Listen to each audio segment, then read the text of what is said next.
right, we'll open it up for questions for Coach White. Chris. General thoughts of the defensive performance against Clemson. I thought they were ready to play. I thought they did some really nice things.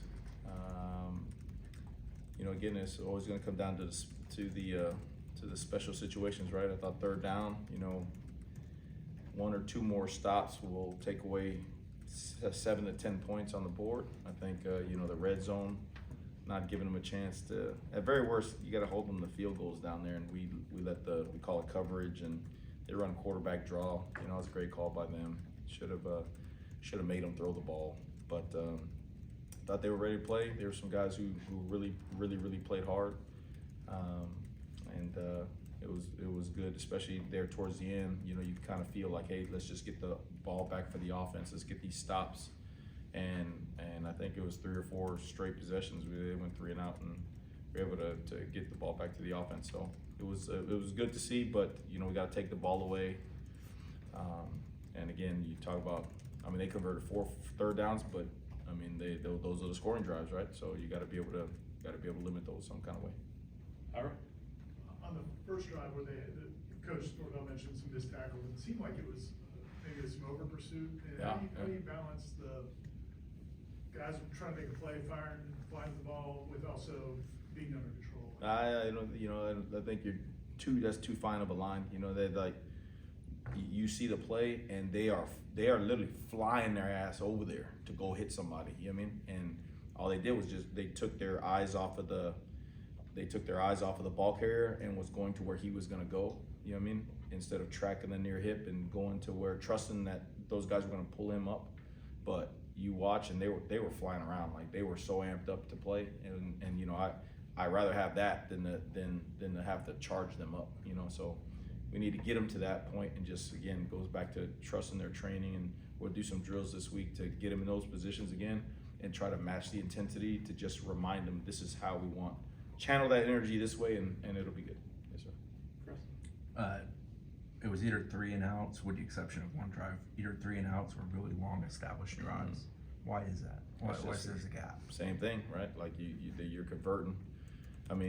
You're giving up a play here or there, so it's first down and you make a play. Now it's 2nd and long, and we're not as tight in coverage, or they find a hole, and now it becomes 3rd and 2 or 1. And then they convert, things like that. So, which is crazy, because the same calls on the ones we go 3 and out, we're just probably executing more. There's no difference in the calls.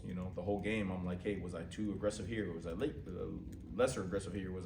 We're always trying to battle and trying to figure out like what made those the 3 and outs, and it's just coming down to execution, just coming down to guys making the plays. In those 3 and outs, guys are right there and they make the play.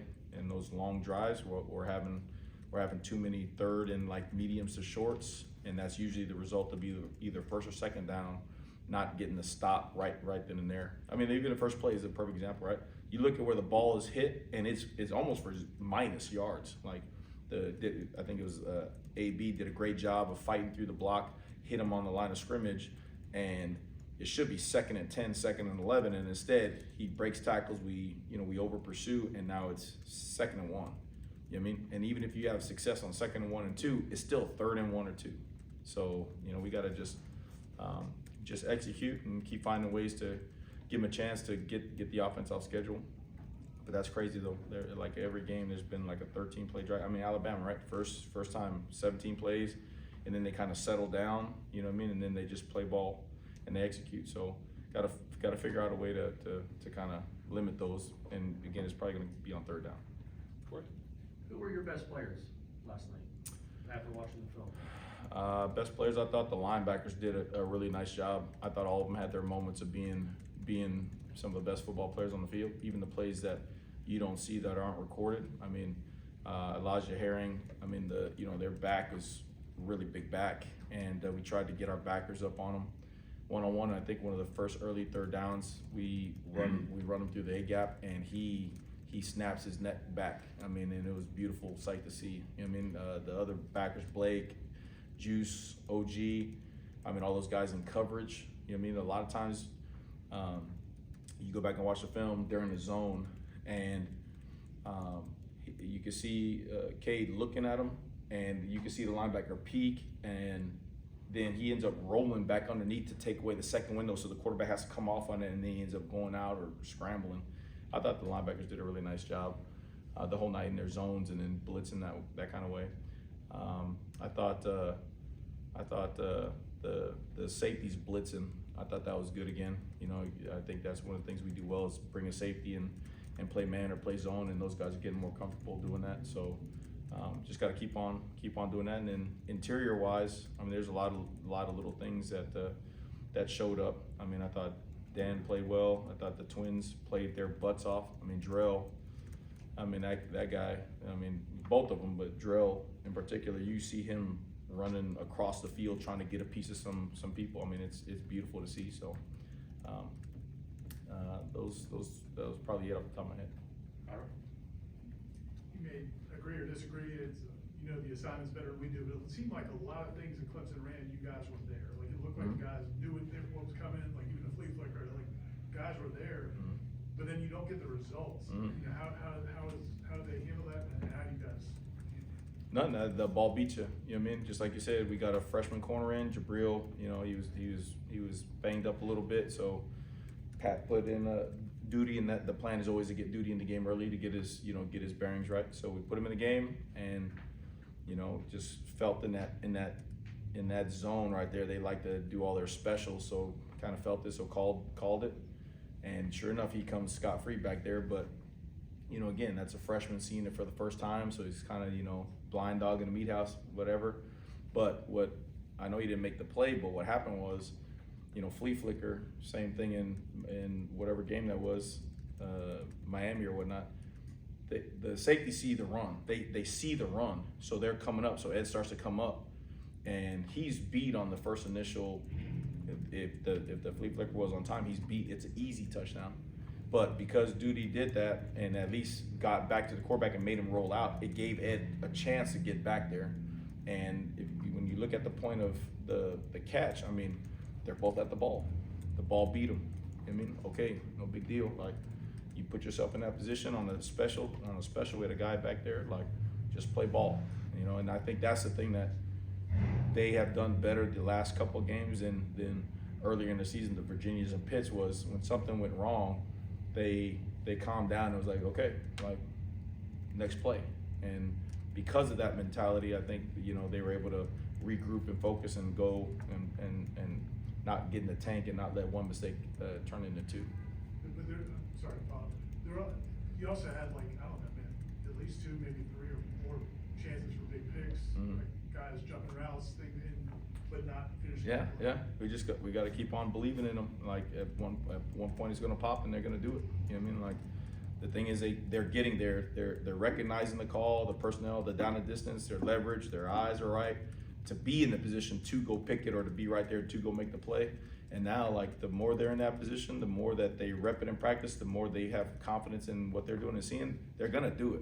You know what I mean? Like, we can't make up something for them to be like, you know, oh, it's this. Nah, bro, like, you saw it, believe it. I believe in you to go do it, and they're gonna do it. Like, they'll do it. Aslan? I guess kind of elaborating on Ira's question, these guys continue to play really hard for you guys on the defensive side and the offense, so this is kind of for the entire breadth of the program, but they're playing hard, but in these moments of the game where momentum can change and you guys can really seize it, it just feels like something's just not clicking. Is that just being guys not comfortable playing side by side, growing confidence, and just learning, I guess, how to win? When does that kind of start? That is, I mean, that's I think that's what you said it best. You know, it's like, you got to learn to win. You got to learn to win together. You know what I mean? And that's what you got to grow through it. And I mean, there have been plenty of times. I mean, I remember in the beginning of the season reading about that Virginia team and how, like, he was on the hot seat and doing all this kind of stuff. And those guys are together, and those guys are mature, and they were getting their butts kicked, and all of a sudden now they're kicking everybody else's butt. They learn to win. You know what I mean? And it's the same thing here. Like, you're getting guys in those positions. I mean, both. I mean, everyone, right? Like, special teams. I saw about to block a kick. Okay, Mackay. You know what I mean? Like, young buck. He gonna block a kick, guys. He gonna block a lot of kicks in his career. You know what I mean? He just didn't do it that one. Like, saw Jerry. I mean, again, how many times have we seen him with his hands on the ball? You know, you talk about inches here and there, like, you know, guys who have a chance to score touchdowns, guys who interceptions, though, and to knock that ball at you, they're right there. I mean, and the thing you got to do is you just got to keep pushing through that, because eventually they're going to. You know what I mean? Like, I believe that. I've seen it. Like, they're going to. It's just you hope that it's sooner rather than later. Corey? Since I would say halftime of the Stanford game, I know y'all gave up a long drive in that second half, but other than that, it just feels like y'all are playing much, much better. Do you see it? I mean, I don't know who else has held Clemson to 2 touchdowns. Not many. Mm-hmm. Do you see the improvement coming? I know the L's are the L's and they're stacking up, but do you get a sense of improvement with this team and they're starting the defense anyway, and they're starting to buy in more and more to what you're doing? Yeah, I think they're just it's going back to, again, I think it's the not letting one mistake or overreacting or the anxiety of, you know, the pressure of it. They're not, it was the same feeling like it was last week against Wake. Like, guys are jumping around on sidelines, they're cheering for each other. You know what I mean? Like, there was no finger pointing, there was no, like, you know, there was no separating in adverse times. It was like they're coming together. They're like, hey, I got you. And, you know, Tommy would come over to the defense like, hey, I got you guys, that's my fault. And the first thing the defensive guys like, no, we're gonna get you the ball back, don't worry about it. Like, you hear those things going, and it's building that stuff up in them. And like I said, they're in a good spot. I mean, we gotta give them X's and O's wise. We gotta give them here and there to get a third down stop, or, you know, one or take one of the 2 of those third down stops away to get 7 points off the board, or be better in the red zone, so that way they kick field goals rather than get touchdowns. But they are in a good place mentally. They know that we are one play here, one play there, one thing here, that from being able to help this football team win. So we just got to keep on improving on that, and I think they've done a good job in responding that way, like schematically understanding what to do. And then during the week, guys, like they're practicing their tail off. Like they are practicing their tails off. You know, bloody Tuesdays and hard Wednesdays and then Fridays. I've never been around a program that put pads on Friday and they hit and they go. Like, it's starting to show up, that calmness, and that's, I think, what's helping us weather that adversity. Peter? Coach, being the circumstances with Virginia, is there anything that kind of just stands out what you see from them? I think they're just playing. Our guys? No, Virginia Tech. Can I even good look on what's Virginia? Oh man, they can run the ball. Like, everything starts with running the ball with those guys. Like, they will rush for 300 yards if you let them. I mean, quarterback, running backs, everybody, they're gonna run the ball. So got a challenge ahead of us, you know, which, again, like, that's a toughness deal. Like, when somebody thinks that they can run the ball on you, that's a toughness deal. So we got to make sure our guys are prepared for a really physical Virginia Tech team. Ira? You mentioned earlier how they go to some of those younger guys, and you've had to do it the last few weeks. In corner, I'm sorry, specifically. Yeah. How's that coming along? I know they've got tested some. Oh yeah. I mean, again, like Duty, he's a guy who once it clicks, I mean, he should be a high draft choice. I mean, he's just that gifted athletically. You know, Charles Lester's starting to get in the game more, and you're starting to see why his recruitment was so high. You know, he's a guy who, the more confidence he builds and the more things he puts on tape, I think he gets comfortable and the game slows down. You know, I think the next guy's up. Kai Bates is the next man up as well. You know, he's a guy who's been around. He knows what to do. So now it's about getting him confident in doing it and trusting that he's going to go out there and do it. You know what I mean? Like, so at some point, everybody's got to go out there and just do it for the first time. So it'll be interesting to see those guys take the field and play. Any other questions? One more, I'm sorry. Okay. I know you're the defensive coordinator, but you've been around a lot of teams. This team struggles on the road.